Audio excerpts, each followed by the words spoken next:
Fala aí, pessoal, sejam bem-vindos a mais um episódio do Abacaxi Digital. E conforme prometido, estamos aqui de volta para a segunda parte do episódio sobre inovação. Eu sou o Luiz Gutenberg, estou aqui mais uma vez com meu amigo Bruno. E aí, pessoal, estamos de volta, Bruno de Clemente, voltando com a gente para mais um episódio, né, Vivi? Foi o jeito, né? A gente teve que atender as perguntas, os abacaxis. É verdade. Então vocês vão me aguentar de novo, continuo aqui com a Vivi e nesse episódio, Sempre Luiz. um prazer. Bruno, Legal. é um prazer, Abacaxi Digital. Obrigada por receber, né? Obrigado aí pela Aqui. presença. E por continuar. E até porque todas essas pessoas estão gerando interesse, mandando seus abacaxis aí Sim, pra sim. gente responder. A conversa foi muito bacana, né? Então a gente teve que estender aí, foi muito legal. Vivi, e eu queria começar com uma pergunta. No episódio anterior, você comentou sobre o parque tecnológico. Então eu queria que você explicasse o que é um parque tecnológico e qual é a importância dele nesse cenário de inovação. Boa pergunta, tá? Os parques tecnológicos, a gente fala parque, né? Que bom, porque parque reúne vários tipos de diversão. Sim. Em um único lugar tem uma porta de entrada e um objetivo, você se divertir, utilizando a diversidade, diferentes brinquedos e tal. Agora, no mundo dos negócios, o parque não é de brincadeira. Né? São brincadeiras que precisam evoluir das suas ideias e virar negócios que entregam valor à sociedade. E, cara, só quem é inovador sabe como a gente que é inovador sofre. Porque a gente fala das coisas à frente do tempo. Puxa, você não tem uma prova real. Então, que ambiente você pode falar de inovação à frente do tempo? Num parque tecnológico. Porque lá abriga empresas, seus projetos de inovação, abriga pessoas visionárias, conexões entre mundos, entre pessoas, entre diversidades, idades. Idades é uma diversidade importante. Por quê? Uma diversidade importante porque você cria, exemplo, startups, que são empresas ali que geralmente nascem do nada, criam um produto para atender uma necessidade e muitas delas rapidamente explodem seus negócios. Sim. Porque os grandes negócios investem e vê que ali tem um negócio incipiente.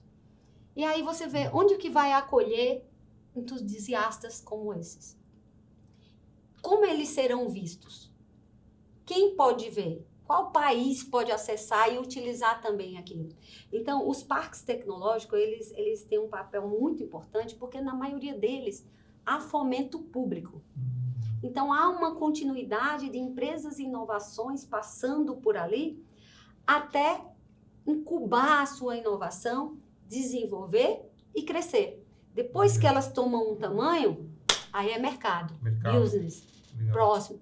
Então, os parques tecnológicos são espaços onde essas empresas, grandes empresas e empresas incipientes, recebem todo, eu diria assim, eu penso muito em... É como se você um lugar que cultiva a inovação. A inovação ali é regada, seja por recursos, seja por mentorias, aconselhamentos e entusiastas trocando e engajando Existem esses com a informação. programas, né? Então, para mentorar, para ajudar, tanto Tudo financeiramente quanto de chegada ao Legal. mercado, tudo isso existe. Tudo isso existe lá. E existe também, eu te diria, que agora um movimento muito forte que está, eu diria, diminuindo a altura dos muros das universidades e da pesquisa. É como se o muro fosse baixando. Negócios e ciência estão se misturando, se catalisando. Eu acho que é catalisando, né, que fala. Sabe o Duro Epox? Sim, que Às você... Que você une? Então, é como se antes, né, a liga só dá quando você mistura os dois. as substâncias, exatamente. É como se isso estivesse acontecendo agora. Nesse movimento, né, nessa onda de inovação, ela está sendo acelerada por isso. Pela ciência e pela ação da inovação dos entusiastas de negócios. Legal. Porque você sabe, né? Empreendedorismo é uma coisa. Você desenvolver um projeto de pesquisa, muitas vezes fomentado pelo governo, é outra. É outra, totalmente diferente. Então, né, como acelerar a aplicação da inovação sem um negócio? É difícil. Eu diria até impossível. Então é isso. Lá você junta Legal. o empreendedorismo e a ciência. Legal, bacana. Ô Vivi, e o que é inovação aberta? Como que isso se relaciona com as pessoas, mundo de negócios? Como que é? Como que se dá isso? Caramba, inovação aberta é uma boa pergunta, porque a gente pensa assim, já que existe inovação aberta, será que existe a fechada? Fechada? Sabe? Não, Aquela coisa, quem descobriu o Brasil? Não, quero saber quem cobriu, né? Porque quem descobriu, dizem por aí já quem foi. Mas é muito boa a sua pergunta. A inovação aberta, ela vem muito ali, vou ser bem prática ao explicar, vou explicar Sim. como uma boa paraibana, sabe? Faz de conta que uma organização é fechada. Imagina uma indústria com seu segredo industrial, com a sua produção, com tudo aquilo. Puxa vida, é verdade que ela se abre para a inovação, assim dizendo, para todo mundo? Não. Mas há um movimento gigante agora que precisa perceber que essa inovação não pergunta à grande indústria se ela está inovando e nem espera mais por ela, como se esperava 200 anos, 100 anos por uma grande transformação. Agora as pessoas estão inovando na garagem de casa. Você concorda? Sim. Porque o conceito de inovação ele foi simplificando e hoje tem uma receptividade tão grande que qualquer pessoa pode inovar. E diante disso se criou os movimentos dessa startup e as indústrias começaram a perceber, opa, quais são esses bots, né, que a gente falou no episódio anterior? Sim. Quais são esses bots que estão por aí? Deixa eu espiar. Logo, a inovação atravessa, eu diria, a grande embarcação. Deixa eu explorar. E se eu não tiver que enfrentar essa resistência toda de uma grande embarcação e tiver que inovar de uma forma mais leve? E se o que essas pessoas estão fazendo em suas garagens servir para resolver um problema do meu cliente? E se esse outro cliente que eu nem sabia que existia, pode ser atendido por uma startup? Sim. Então, o que é que as empresas estão fazendo?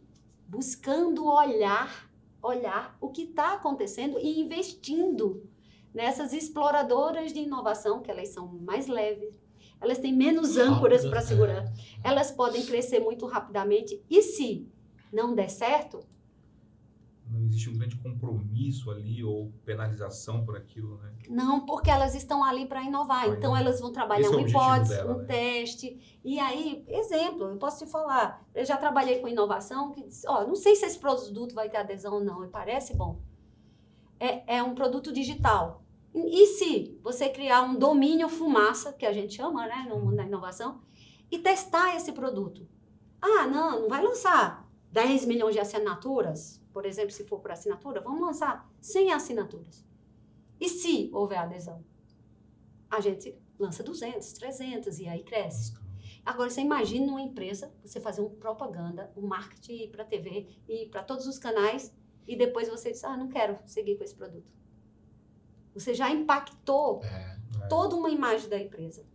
E aí, por isso que as empresas, com a inovação aberta, vêm olhando esse movimento e muitas vezes investindo em startup e em suas marcas e nomes e decidindo se vai adquirir, comprar ou criar uma spin-off. Spin-off é outro termo que dá outro babado.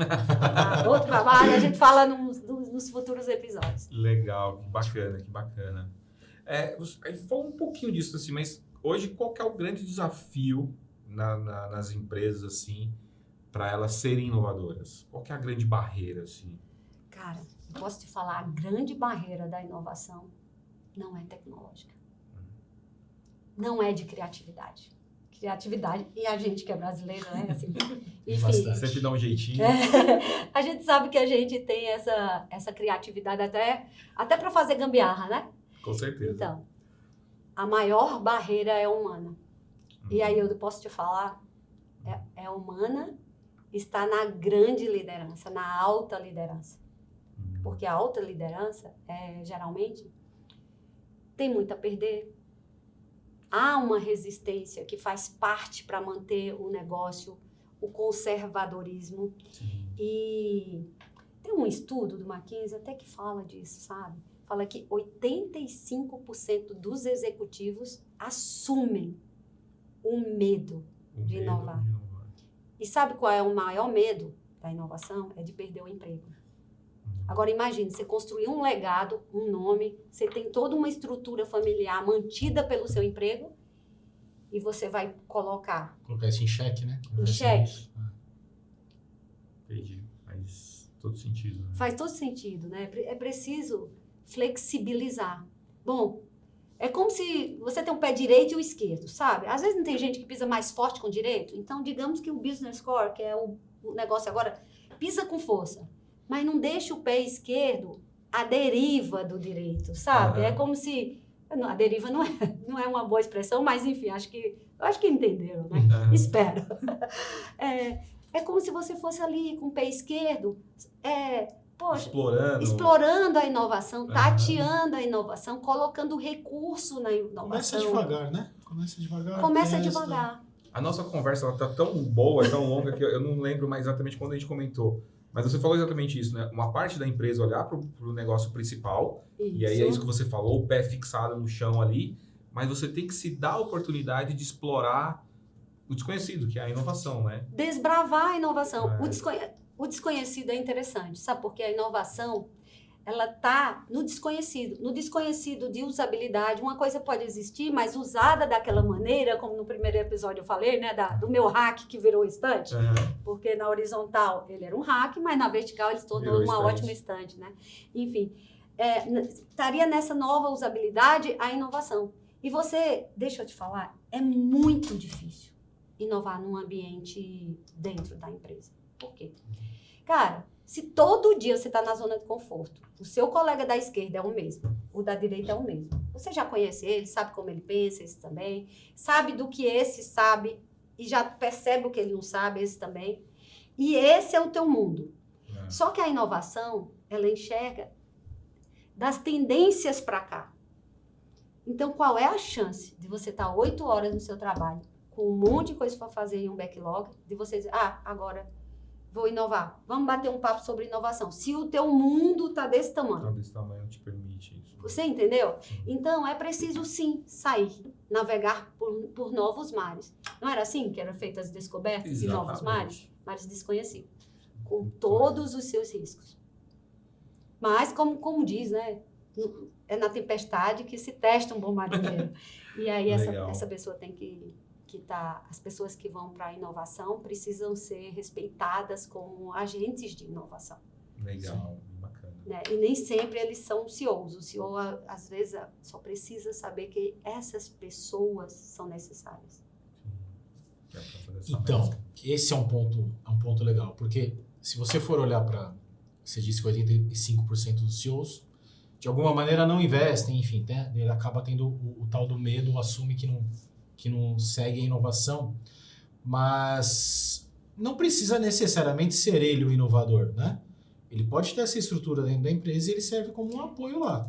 Exatamente, Bruno, mas pode ser ele sim, porque eu quero te falar que é a divisão da mentalidade, né? Ele tem a perna direita e a esquerda. A direita é forte, uma pisada valendo 80 pontos, e a da inovação valendo 20 pontos. Exemplo. Então, eu estou aqui no Business Core, vou manter as coisas funcionando, esse aqui que está ganhando, né? E como eu posso explorar mais, ganhar mais? E investir na inovação. Não só na inovação por meio de pessoas, tecnologias, processos, mas eu falo da inovação no que tange a mindset. É tipo, eu penso assim, mas eu vou me perguntar, eu penso assim porque eu sempre pensei assim? Porque eu sento nesse conselho ou nessas reuniões executivas e já sei como fulano pensa, como Beltrano pensa, e aprendi a ficar aqui. 90% do meu dia é aqui. 10% é com a família. E quanto foi com a inovação? Uma pergunta que o senhor pode fazer. Ele tem as pautas do dia na agenda. Quanto daquela agenda está comprometido com o futuro e com a inovação? Se ele checar em uma semana, não tiver um compromisso que vai falar de uma inovação, o que significa isso? Convites a refletir. Verdade. Muito legal. Como que a gente, o jovem, principalmente o jovem, né, ou está entrando no mercado de trabalho agora, como pode se preparar, ou qual o caminho que ele deve tomar aí para ele estar inserido nesse novo cenário, nesse cenário mais inovador, para ele fazer parte desses 20% aí de descobridores aí dentro de uma empresa? Eu vou te falar, a gente está sendo otimista no exemplo, tá? Mas é bem menos que 5%. É bem menos que 5%. Mas é 5 que faz uma diferença, sabe? Enorme, É talvez, uma né? diferença Aham. que dobra o negócio, triplica o negócio, cria um novo negócio. Mas vamos lá. Ou qual é o profissional, Para né? ser você jovem. Não. Esse jovem aqui está Esse tá desesperado meio- com a inovação. Para você jovem. Não, para Esse você aqui, nerd. ó, o Olha, Harry. É o Harry, né? esse é o da ciência, né? Vamos ver quem pode ser o dos business. Quem pode ser o do business? Não, a gente precisa trazer. Precisa trazer O inovador é um ET. É. Ele parece um ET mesmo. O inovador, geralmente todo mundo vê estranho. Gru. O Bru. Olha só. Para que um jovem possa dizer, eu vou desbravar a inovação. Tem uma disciplina que não é ensinada nas escolas. Como empreender. Você aprendeu? Empreender. Empreender. Alguém te ensina isso? Não. E na faculdade? Sentar numa cadeira e ouvir, não. E porque grandes executivos, muitos deles nem fizeram faculdades e estão à frente de negócios bilionários. Não é porque eles não estudam. Pelo contrário, eles têm umas habilidades importantes, que é contratar os mais nerds e estudiosos e estarem compensando esse lado. Mas ele tem uma coisa que ele desenvolveu, que é o empreendedorismo na veia. É a visão de negócios. É como coisas simples podem ser vendidas em massas, criando soluções para uma infinita parte da população, e como ele agrega e engaja pessoas. Quando um executivo tem esse olhar, eu posso dizer que ele é um empreendedor. E para os jovens, eu diria uma dica importante. Olhe para o engajamento e o empreendedorismo. Essa coisa de você estar de fone, no celular. No celular estou de olho no mundo. Está de olho no mundo e em tudo. E o foco está onde? Você entende? Sim. Se ele vai focar de que ele quer ter uma ideia, testar a ideia, é uma jornada empreendedora. Vou testar a ideia, vou validar e agora vai virar negócio. Seja bem-vinda ao mundo dos negócios. Quando você está criando, você vai ser um pequeno negócio, porque uma ideia somente não vale nada.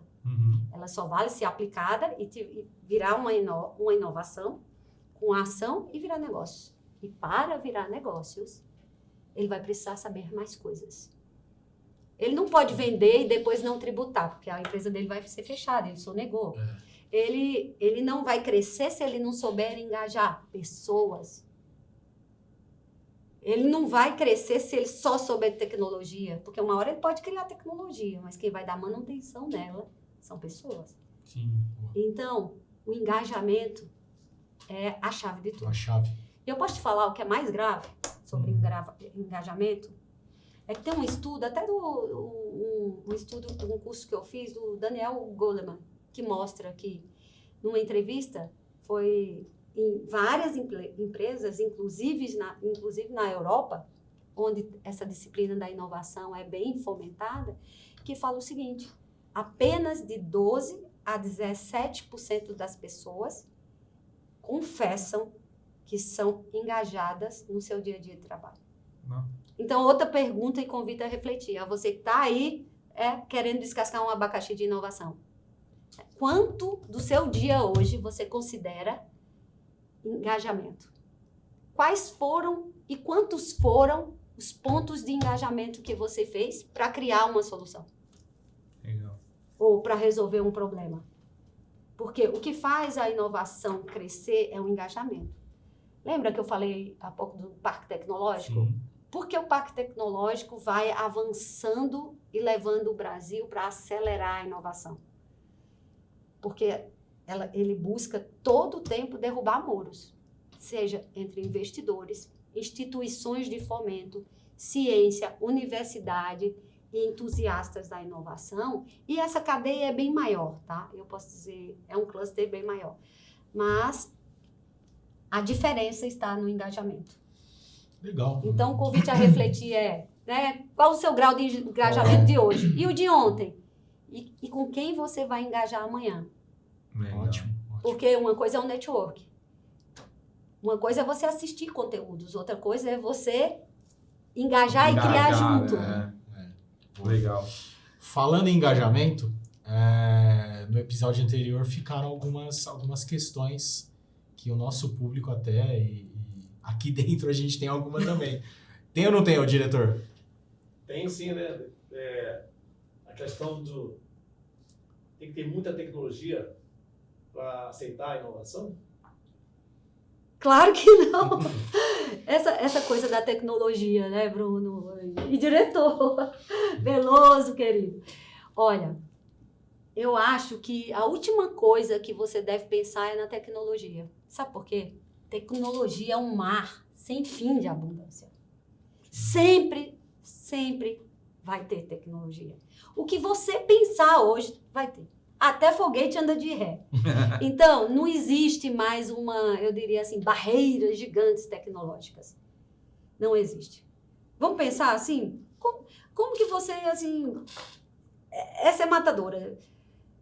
Como que você não precisa preocupar com tecnologia para vestir a tecnologia, para viver a tecnologia? Eu posso te falar? O exemplo da geladeira. Ninguém questionou quando apareceu as geladeiras que ali tinha muita tecnologia. Ali tem século de tecnologia, até a energia elétrica, pelo amor de Deus. Tem, pronto e acabou, né? Tem, pronto e acabou. Você veste, né? Você usa e... Uma smartwatch aqui. Você afere a pressão, quem sabe utilizar bem, né? Vem trabalhando bastante com ele. Você se questiona, quando você comprou esse relógio, quanta tecnologia ele tem? Se ele é analógico ou se ele é digital? Você não pensa, você pensa na sua necessidade e como ele vai atender. Tem aspirador de pó que dá carona pro gato. Caramba, o aspirador de pó aí, ai Deus, né? Na pirataria ou até não, aspirador de pó.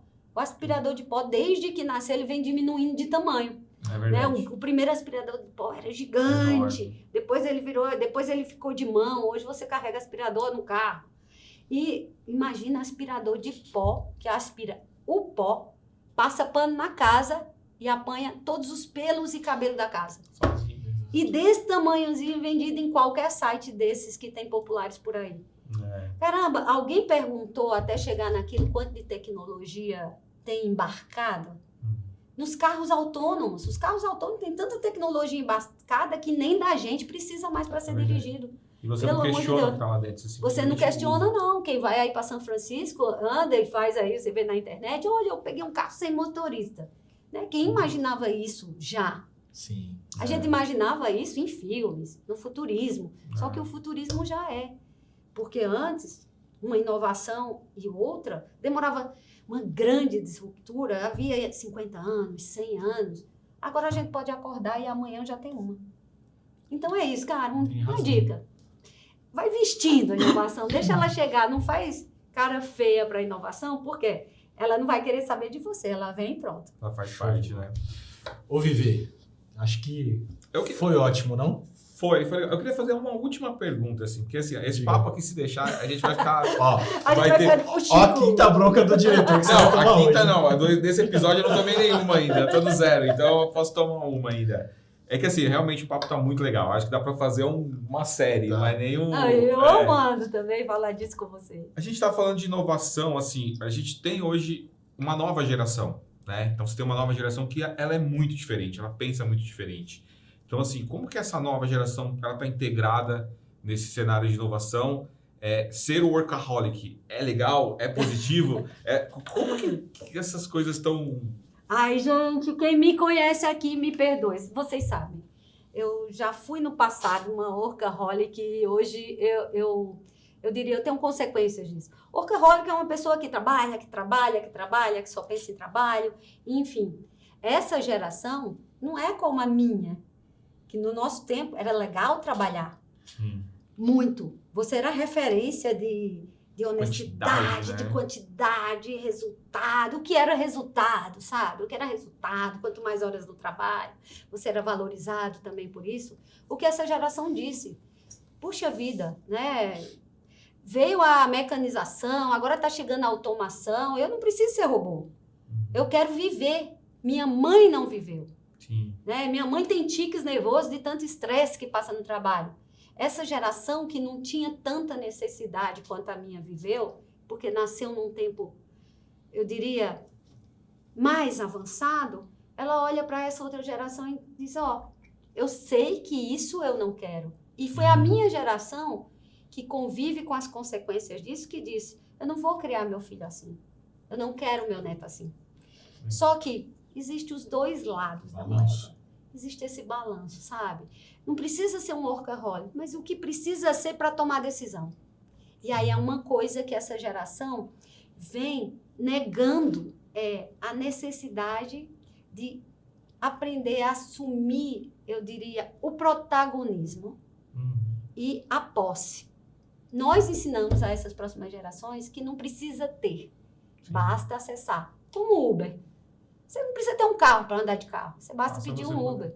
Ok, mas alguém tem um carro. Sim. Não é uma verdade absoluta isso. E quem tem o carro? Vamos lá, é o empreendedor motorista. Ou a Uber, tem um aplicativo. Alguém tem para você acessar. E é uma parcela que vai filtrando, né? E que é feita de executivos e CEOs que precisam tomar decisões de negócios. Então, o que eu diria para o conselho, para aconselhar esses jovens, principalmente da geração Z, porque esse da geração Z, ele ainda é depois alguma geração da gente, e ele quer levar o pai e a mãe para uma entrevista. A pai ou a mãe ou alguém de confiança, ou o amigo mais velho. Os RHs não estão preparados para, né? Porque no seu dia a dia, essas pessoas não estarão lá com você. Você tem que se engajar com novas pessoas. Sim. Então, tem chamado muita atenção o comportamento dessa geração e como o mercado vai receber isso. Uma vez que a cada vez mais o protagonismo vai ser necessário. A capacidade de liderança. Porque o jovem atual, quando você pergunta, você quer liderar? Ah, não, é muito babado, vai tomar muito tempo, tem que liderar pessoas, gestão, recursos, tem que manjar um monte de coisa. Eu gosto de trabalhar com o meu fone. Como você trabalha com pessoas? Né? Entendeu? Você fez... Tudo bem que hoje tem a tecnologia, tem o home office, mas, num sentido geral, trabalhar com pessoas ainda é necessária a conexão e engajamento humano. Legal. Né? E essas relações humanas são as que criam de verdade. Legal. Então, eu diria, pensa nisso, pensa no empreendedorismo, pensa em sair um pouco das telas, engajar para criar e receber pinceladas de como empreender e liderar, porque está ficando escassos líderes. Nós, da geração, eu tenho 49 anos, daqui a pouco, esse ano eu faço 50. O mercado está chamando a gente de volta para a liderança. Porque está sentindo falta dos jovens líderes com sensibilidade para a liderança e capacidade de tomar decisão. Legal. Fica a dica aí, né? Fica a dica. Bacana. Vivi, cara, assim, eu não tenho nem o que falar. Acho que foi fantástico o bate-papo. Sério mesmo, acho que daria para fazer...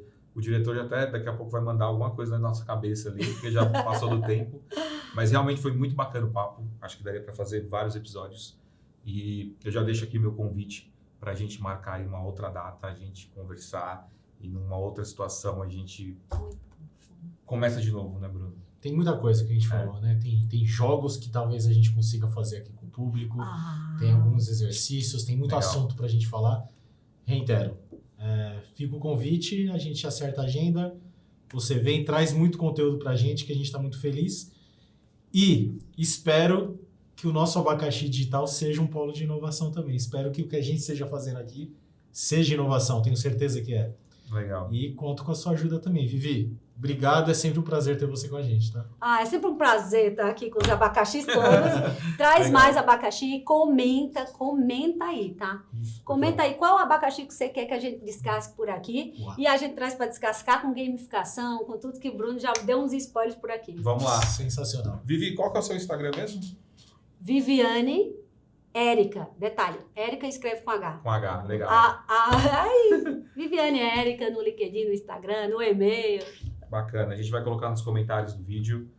Pessoal, nos comentários do vídeo. Likes, sugestões. Pessoal, muito obrigado pelo engajamento de vocês. Valeu e até a próxima. Gente, obrigado. Até a próxima.